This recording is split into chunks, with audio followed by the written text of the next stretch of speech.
今日は電子音プラスロックの音楽ジャンルデジロックのスタイルを解説していくよ。以前に電子音プラスポップのテクノポップは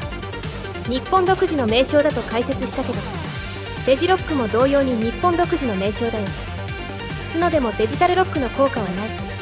そして日本の中でもデジロックがどんな音楽を指すかはかなり曖昧だと思う。とりあえず動画の前半はポップ要素の強い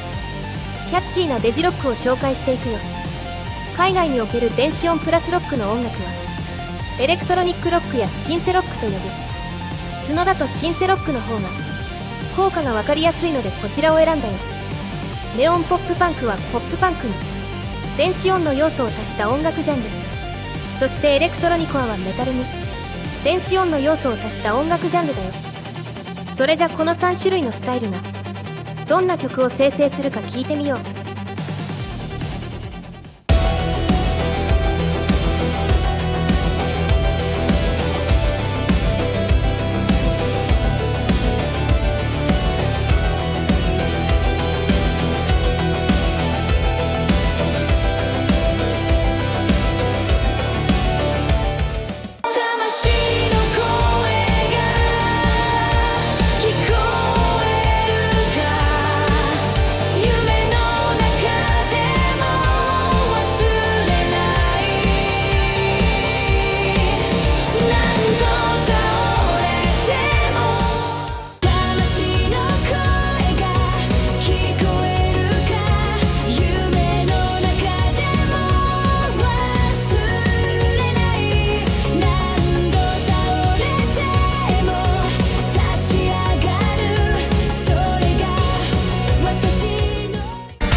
3種類のデジロックのスタイルが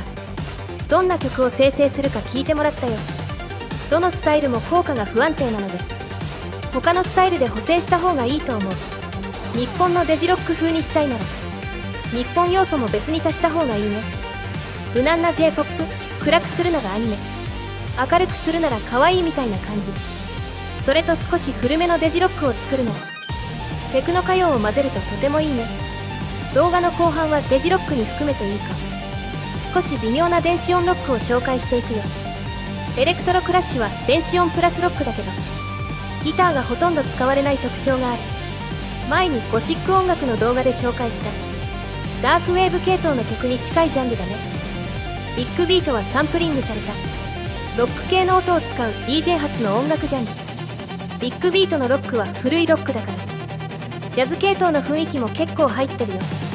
インダストリアルは効果音やノイズを多用した音楽ジャンルの総称だよ。インダストリアルにロックを足した音楽は本来はインダストリアルロックと呼ぶんだけど、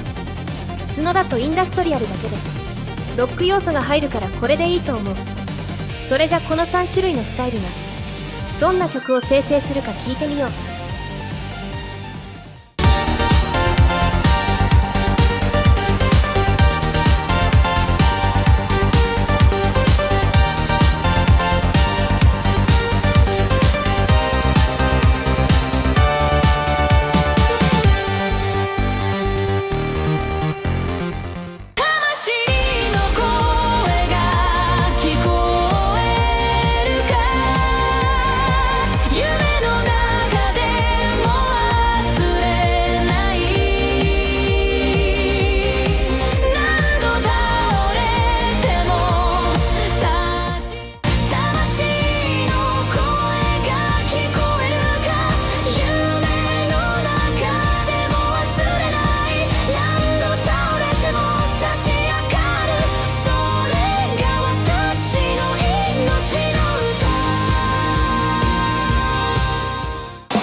3種類の電子音ロックのスタイルが